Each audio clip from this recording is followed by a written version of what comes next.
First on two, we go over to the newsroom and join Moira Stewart for a summary of the news.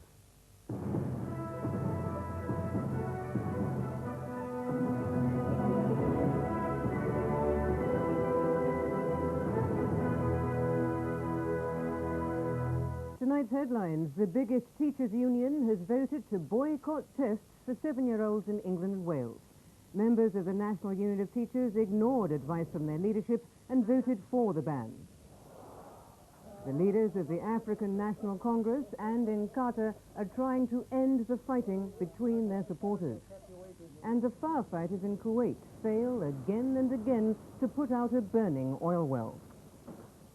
Good evening. Members of the largest teachers' union, the NUT, have voted to boycott tests for 7-year-olds due to be introduced in schools in England and Wales after Easter.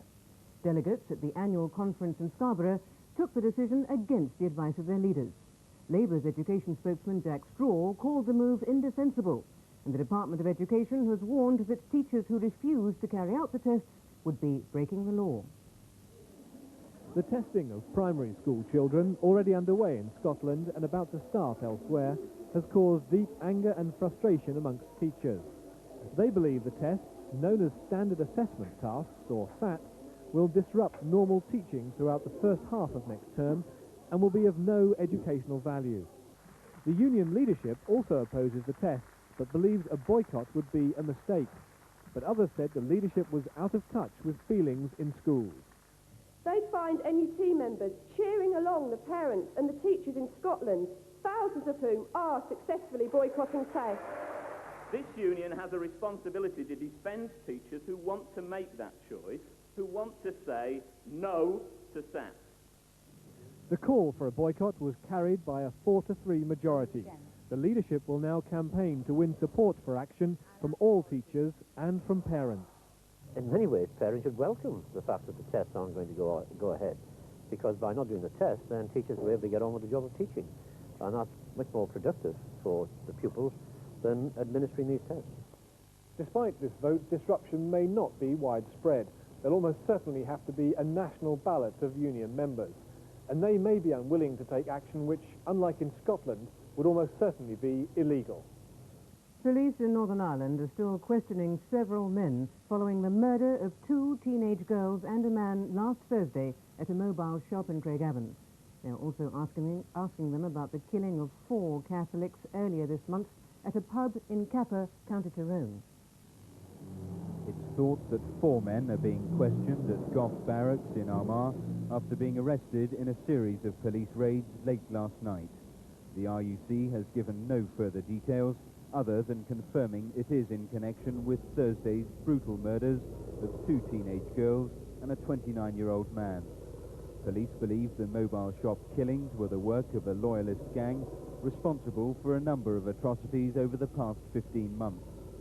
Within the community, there's still a deep sense of shock at the latest outrages. More flowers and messages of condolence were left at the scene today. Detectives have continued house-to-house inquiries on the Drumbeg estate. A special incident room set up reports a good response to appeals for information. A joint funeral service will be held for all 3 victims at a local church tomorrow. The black South African leaders, Nelson Mandela and Chief Buthelezi, had 5 hours of talks in Durban this afternoon in a new attempt to end the bloodshed between their supporters.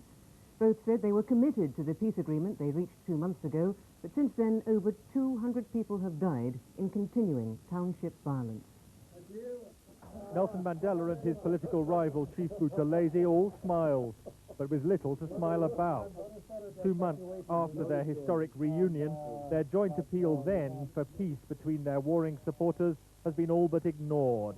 The killing in the townships runs on out of control.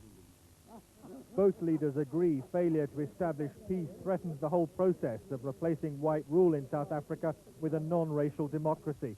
But their meeting today produced no solid outcome, which is vital if they're to calm tempers among their supporters. Both leaders expressed their fervent desires for peace and asked all South Africans to pray and to work for peace. We must not prevent the people from accepting their point of view. even if it clashes with ours. That is the essence of democracy, and we are very much committed to that principle. And this is the spirit in which our discussions took place. The need for peace could hardly be more urgent. This morning, gruesome evidence of the latest massacre at the end of another bloody week in South Africa. Here, a hand grenade was thrown into a passing van. In a series of attacks in this area of Natal, 19 people have been killed in the past 3 days. James Robbins, BBC News, Johannesburg. Iran has expressed deep concern tonight over the civil war in Iraq. It spoke of the barbaric massacre of the Iraqi people and called for international efforts to help them. Kurdish rebels in northern Iraq claim that troops loyal to Saddam Hussein have killed countless civilians. Fighting is said to be continuing for control of the oil town of Kirkuk, with both sides claiming success. Kurdish groups say their forces are moving to retake the strategically important town of Kirkuk that they lost during what they described yesterday as a tactical withdrawal. The rebels, some apparently using captured Iraqi armor, said today that they were once again in control of most of Kirkuk and were trying to drive Saddam's forces out of their strongholds in the south of the town. The rebels have provided pictures of the damage done in Kirkuk. They say civilians have been massacred by government forces, and they've renewed their appeals to the international community for urgent help. Around Kirkuk, there are plenty of heavy weapons abandoned by Saddam's men, but plenty more are apparently still in use. In a full-scale armored confrontation, the Kurds cannot hope to win. Baghdad, meanwhile, continues to proclaim that the rebels have already been routed, with television pictures apparently showing army commanders in control. The battle to oust Saddam from northern Iraq goes on, his forces challenged, but by no means overthrown. American firefighters have failed to extinguish one of Kuwait's biggest oil well fires. Boots Hanson and his team tried to cap the well twice today without success. In this nightmare landscape, the firefighters are at last getting to work. As they approach the first blaze, these men from Texas are battered by the heat and are dwarfed by the sheer scale of the destruction.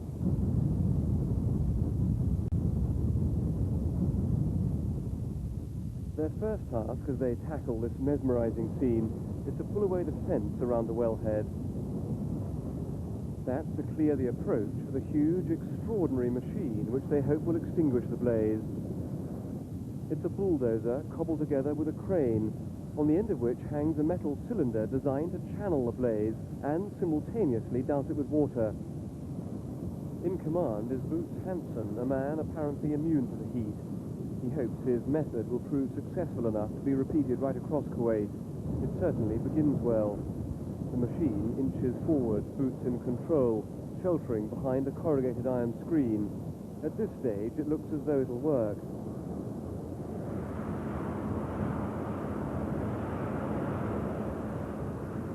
But the water isn't coming through fast enough.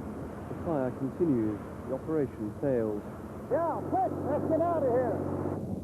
So the rig withdraws, and Boots Hanson has to think again. Naturally, you wanted it to work, but it's not that disappointing. It's just something that happens, and we'll mess around if we can get it with water, or we could probably get some smaller wells. But if we can, like I say, if we could got this one, we could got all of them. It's been in good shape. He tries once more, but again, water is outmatched by fire, and it'll probably continue to be until a new system is established in the next few weeks of bringing water to the oil fields through the pipelines that normally carry their produce out. Only then will the 500 or so fires ever be stopped. David Shukman, BBC News, Kuwait. The Russian leader, Boris Yeltsin, who's pressing for the republic to have a directly elected president, has been strongly attacked by one of his former supporters.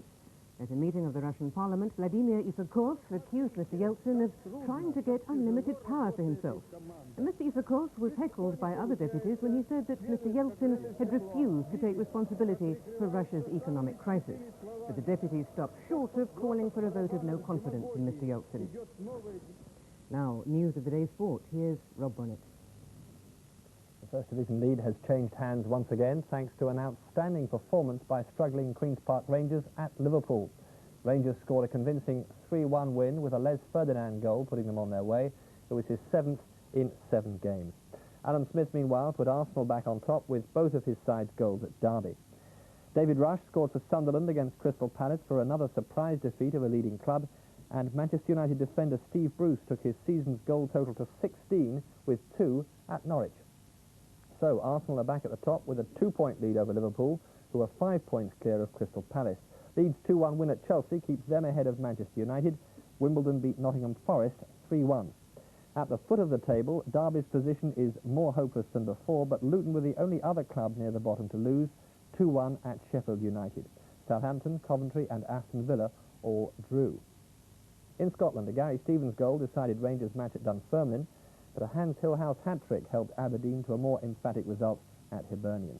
So Rangers' Premier Division lead remains 3 points. Dundee United drew 0-0 with St Johnstone, and Celtic lost 2-1 at home to Motherwell.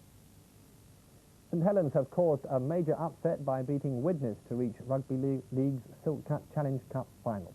They earn the right to face Wigan at Wembley with a surprisingly easy victory by 19 points to 2.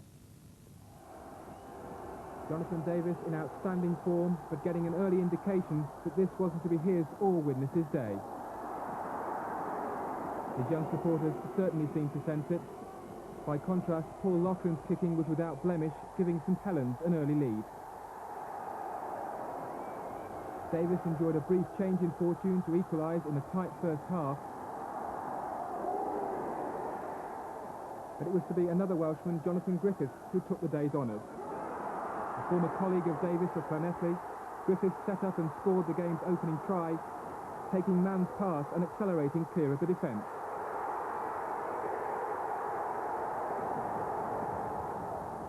Then, having resisted a fierce Widnes counter-attack, St Helens scored again as Bishop's astute kick was gathered by Alan Hunt, whose try helped to give his side a 12-point advantage. St Helens, always ready to attack in flamboyant fashion, still weren't satisfied though. Kevin Ward, just look at that powerful prop goal. Oh, he gets into the party. He's got support, and Jonathan Griffiths is in again. 2 years ago, St Helens beat Widnes in the semis, but lost heavily to Wigan at Wembley. In 4 weeks' time, they'll have the chance of revenge. The former British heavyweight champion Gary Mason has decided to retire from boxing because of eye damage. Mason sustained the injury, which will require surgery, when he lost his title to the European champion Lennox Lewis earlier this month. It was his only defeat in a 36-fight career. Oxford have won the boat race yet again. Despite predictions that it would be one of the closest contests for years, Oxford beat Cambridge by a comfortable 4 lengths. Oxford, winners of 14 of the last 15 races, started favourites for the simple reason that history has proved the advantage of being the heavier, stronger crew. But Cambridge, acknowledged as technically superior, felt this could at last be their year and began with that conviction.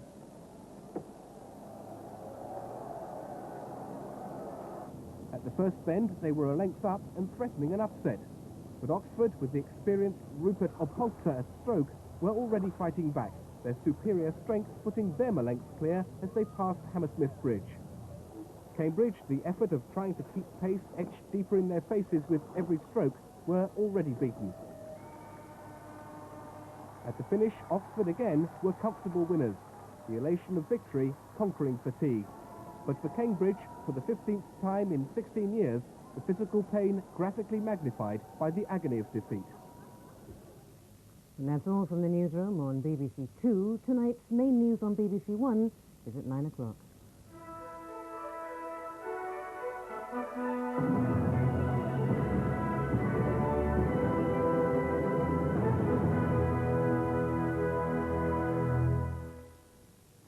Good evening to you. Well, some reasonable weather hanging on for much of the holiday weekend.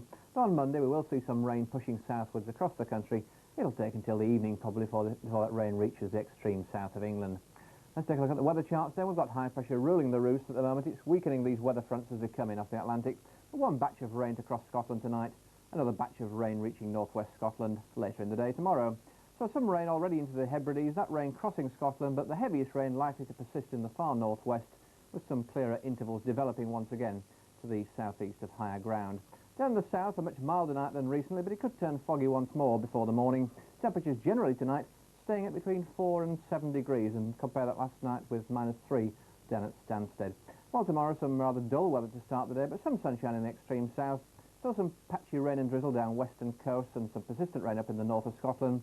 During the course of the day, you will find some sunshine breaking through, particularly to the east of higher ground. And where the sun does pop out, it'll turn quite warm once again today. We saw 15 degrees in a number of places, and I think tomorrow 12 to 14 quite on the cards. It will, though, turn windy, particularly up in the north of Scotland. On Monday, a particularly nasty-looking chart there. More wind around, more rain, particularly over northern Britain. And that's it from me.